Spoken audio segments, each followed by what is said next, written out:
नमस्कार दोस्तों, स्वागत है आप सभी का एनसिक एकेडमी के इस ऑनलाइन प्लेटफॉर्म पर। यहाँ पर एक और बड़ी अपडेट निकल कर सामने आ रही है। वो ये है कि आप देख पा रहे हैं कि मैं अभी ऑफिशियल वेबसाइट पे हूँ मध्य प्रदेश पटवारी रिक्रूटमेंट काउंसलिंग की, यानी कि पटवारी डॉक्यूमेंट वेरिफिकेशन के रिगार्डिंग नई सूचना जारी हो चुकी है। यहाँ पर सूचना के बारे में हम देखते हैं तो यहाँ पर आपको संपूर्ण निर्देश दिए गए हैं कि कौन सी तारीख के बीच आपका क्या क्या चीज़ें होनी है। तो उसके बारे में हम एक एक करके बात कर लेते हैं। यहाँ पर डेट की अगर बात करें तो यहाँ पर देखिए, परीक्षा हेतु काउंसलिंग के संबंध में संपादित कार्यवाही का विवरण निम्नानुसार है। यहाँ पर मतलब कौन सी तारीख को क्या काम होना है वो यहाँ पर दिखाया गया है।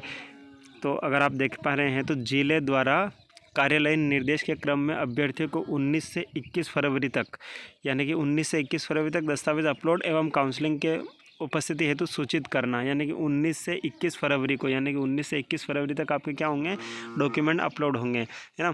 और डॉक्यूमेंट अपलोड की जो पोर्टल प्रारंभ हो चुका है वो भी 19 फरवरी से हो चुका है, यानी कि आज 21 तारीख हो गई है। आज 21 तारीख हो गई है तो आपके 19 फरवरी से आपके अपलोड डॉक्यूमेंट होना स्टार्ट हो गए हैं। यहाँ पर आप देखेंगे तो दस्तावेज अपलोडिंग की तारीख आपको 19 से 23 फरवरी ही दी गई है। साथ में आप देखिए, जिले द्वारा दस्तावेज अपलोड कर पृथक पृथक फाइलें बनाना, आपको कितनी फाइलें बनानी है ये भी 19 से 23 फरवरी तक ही है। आपको 2 सत्यापित स्वप्रमाणित सत्यापित प्रति आपको बनानी है, यानी कि आपको 2 फाइल सेट बनाने हैं। फाइल आप ट्रांसपेरेंट रखें, ट्रांसपेरेंट ना तो बिल्कुल प्लेन रखें जिस पर कुछ लिखा ना हो, प्रिंटेड वाली ना हो। अब साथ में आप देखेंगे तो दस्तावेजों का सत्यापन कर समिति द्वारा प्रत्येक अभ्यर्थी की नस्ते पर टिप अंकित करना, वो रहेगा आपका 23 फरवरी का। काउंसलिंग का जो आयोजन है, आपके डॉक्यूमेंट वेरिफिकेशन कब होंगे, 24 फरवरी को। जो डॉक्यूमेंट वेरिफिकेशन होने वो आपके 24 फरवरी को है। अभ्यर्थियों को उपस्थिति पत्रक प्रदाय करना, वो भी आपको 24 फरवरी को ही संपादित होंगे। अब दस्तावेज अपलोड की सूची के बारे में अगर बात करें तो दस्तावेज अपलोड की सूची के बारे में हम देख लेते हैं। तो यहाँ पर आप देख पा रहे हैं दस्तावेज अपलोड की सूची के बारे में मैं आपको बता देता हूँ, एक एक करके मैं आपको बता देता हूँ कौन कौन से दस्तावेज आपको अपलोड करने हैं। यहाँ पर आप देख पा रहे हैं कि दस्तावेज की सूची के बाद बात करें तो पहला है आपका पहचान पत्र, पहचान आधार पत्र, यानी कि मतदाता पहचान पत्र, पैन कार्ड, सक्षम अधिकारी द्वारा जारी प्रमाण पत्र, कोई एक मूल निवासी प्रमाण पत्र। अगर आप मतलब मध्य प्रदेश के निवासी हैं तो यहाँ पर आपको मूल निवासी प्रमाण पत्र देना होगा, और अगर आप अदर स्टेट के हैं तो कोई दिक्कत ही नहीं है। आयु संबंधी प्रमाण पत्र, कक्षा 10वीं की मार्कशीट अथवा अन्य प्रमाण पत्र, है ना, जन्म प्रमाण पत्र या फिर 10वीं की मार्कशीट चल जाएगी। इसमें मान्यता प्राप्त विश्वविद्यालय से जारी स्नातक की डिग्री, यानी कि आपकी जो ग्रेजुएशन है, BA BCom BS जो भी है, तो ग्रेजुएशन की डिग्री भी आपको यहाँ पर अपलोड करनी है। जातीय प्रमाण पत्र, अगर आप ST SC OBC EWS के विद्यार्थी हैं तो आपको जातीय प्रमाण पत्र प्रस्तुत करना होगा।